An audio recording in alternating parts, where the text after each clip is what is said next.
अंगद के सामने एक ट्रक आ रहा होता है।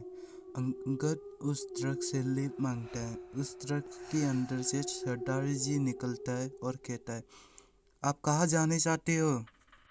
अंगद उस सरदार जी से कहता है, मुझे केंदा विलेज के अंदर जाना है, क्या आप मुझे अंदर छोड़ देगा? तभी सरदार जी दिलवाले होते हैं, इसलिए कहा, हाँ क्यों नहीं, आप आइए अंदर बैठिए, मैं छोड़ दूंगा आपको। अंगद फिर उस ट्रक के अंदर घुस जाता है और सरदार जी से कहता है, थैंक यू पाजी, मुझे तो लगा था कि आज इस सुनसान रास्ते पे कोई गाड़ी नहीं मिलेगा, आप मिल गया, शुक्रिया दिल से। सरदार जी कहता है, कोई बात नहीं पाजी, वैसे तो आप तो शहरी लग रहे हो, फिर इस गांव पे क्या करने आए हो आप? पहले से ही अपनी दिमाग पे सोच चुका था कि उसे क्या बोलना है। अंगद पाजी से कहता है, हमारी घर वालों ने यहाँ पर एक ज़मीन ली है, मैं उस ज़मीन को देखने आया हूँ।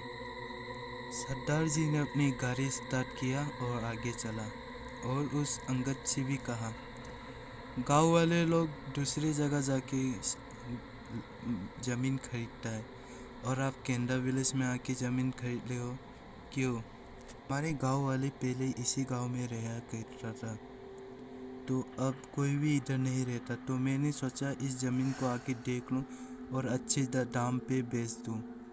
सरदार जी उसकी बात सुन के थोड़ा मुस्कुराता है और कहता है, सच्ची? आपको लगता है क्या इस गांव में कोई आपकी ज़मीन खरीदेगा? तभी अंगद कहता है, आप ऐसे क्यों बोल रहे हो? आपने क्या इस गांव का खेतों के भगवान के बारे में कुछ नहीं सुना? अंगद भी कहता है, खेत का भगवान? ये कौन सा भगवान है? मैंने तो आज तक कुछ नहीं सुना ऐसा। ये सब क्या है? सरदार जी कहता है, हमारे गांव का एक नियम है, हमें हर साल सभी परिवार से एक खेतों का दाना बाहर रखना पड़ता है। खेतों के भगवान के कारण हम लोग उसको दाना देना पड़ता है। अगर हमने दाना नहीं दिया तो वो गुस्सा होता है और पूरा बर्बाद कर देता है। थोड़ा हंसता है और मुस्कुराते हुए कहता है, आप सब भी ना, गाँव वाले लोग भी ये सब बातें को अब तक विश्वास करता है। ये सब बहुत पुराना हो गया, आजकल मॉडर्न टाइम है, आप लोग को ये सब विश्वास नहीं करना चाहिए। मैं भी पहले ये सब बातों पे विश्वास नहीं करता था, लेकिन एक साल पहले 3 लोगों की मौत उसी कारण हुई, इसके बाद मुझे विश्वास होने लगा। फिर अंगद पूछता है, क्या हुआ उन लोगों को?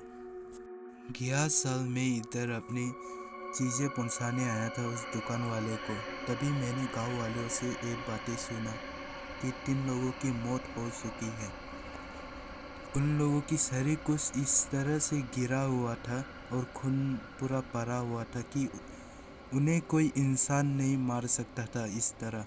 ये अंगद कहता है, ये सब बकवास है यार, देख, उन लोगों की पर्सनल कोई दुश्मन होगा और गांव वालों में से किसी ने एक ने उसे मारा होगा और पुलिस उस हथियारा को नहीं ढूंढ पाया, इसलिए उसने खेतों की भगवान पर नाम दिया है। और देख, ये सब तो हर गांव में एक कहानी ऐसी होती है, हमें इन सब बातों पे विश्वास नहीं करना चाहिए। सरदार जी अंगद से कहता है, तुम्हें जो सोचना है सोचो, लेकिन हम लोग पहुंच गया है, तुम्हें जहाँ पहुंचना चाहिए था। तभी अंगद गाड़ी से ट्रक से उतरता है और कहता है, थैंक यू सरदार जी, हम फिर मिलेंगे। और वो आप लोग का खेतों का भगवान है ना, उससे भी बातें करता हूँ मैं। थोड़ा मजाक ही करते हुए कहा अंकल ने।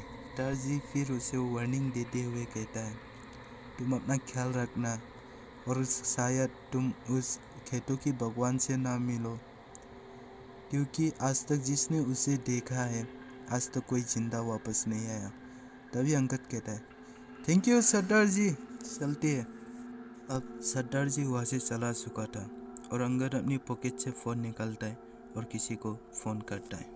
हेलो अन्नपूर्णा मैडम, मैं अपनी जगह पहुँच चुका हूँ और एक इन्फॉर्मेशन मिली है, इधर अनोमली 263 का बाद और हम कर चुका है। मैं आपसे फिर कुछ देर बाद बात करता हूँ।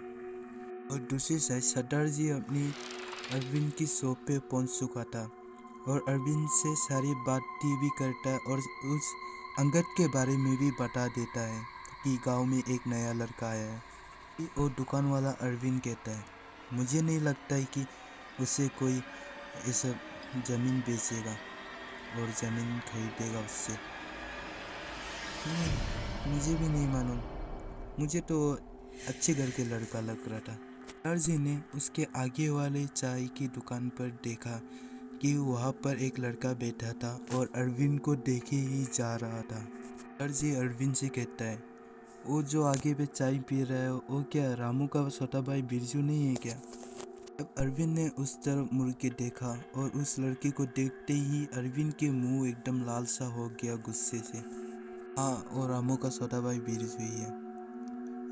इसकी भैया रामू के कारण हम सब गाँव वाले की जान खतरे में आ गया था।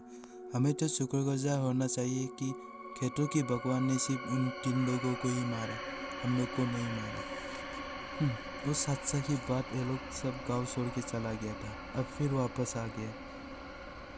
जहाँ तक मुझे लगता है कि ये लोग फिर नया मुसीबत लेके आया है। सरदार जी अपनी बोलती बंद कर देते हैं क्योंकि अरविंद के मुंह पे साफ साफ गुस्सा दिखाई दे रहा था। तभी अरविंद सरदार जी से कहता है, आप यहीं पर रुको, मैं अंदर जाता हूँ और अपने लड़के को बुलाता हूँ। फर्नीचर लोग अनलोड कर देगा, फिर आप अपना पैसा लेके ही जाइएगा। अंदर जाता है घर के अंदर और स्टेयर के नीचे से वो आवाज़ देता है, गौरव सोनू तुम दोनों नीचे आओ जल्दी। फिर जल्दी जल्दी उसका अरविंद का दोनों लड़का उसके पास आता है और कहता है, जी पापा क्या हुआ? अरविंद उनकी बेटे से कहता है, तुम्हें मालूम है क्या, बिरजू फिर से गांव पे वापस आ चुका है। तभी गौरव और सोनू एक दूसरे के चेहरे देखने लगता है और कहता है, आप क्या बोल रहे हो पापा? गांव वालों ने तो उन लोगों को गांव से बाहर कर दिया था, वो लोग चला गया था, अब फिर वापस क्यों आया? पापा फिर और ज़्यादा गुस्सा हो जाता है और उसका दोनों बेटे से कहता है, तुम बस बाहर जाओ और सामने वाले रेस्टोरेंट पे देखो, वहाँ पर वो मज़े से चाय पी रहा है। अरविंद के दोनों बेटे से एक बेटा कहता है, उसका इतना हिम्मत फिर से वापस आ गया, रुको मैं उसको जिंदा नहीं छोड़ूंगा।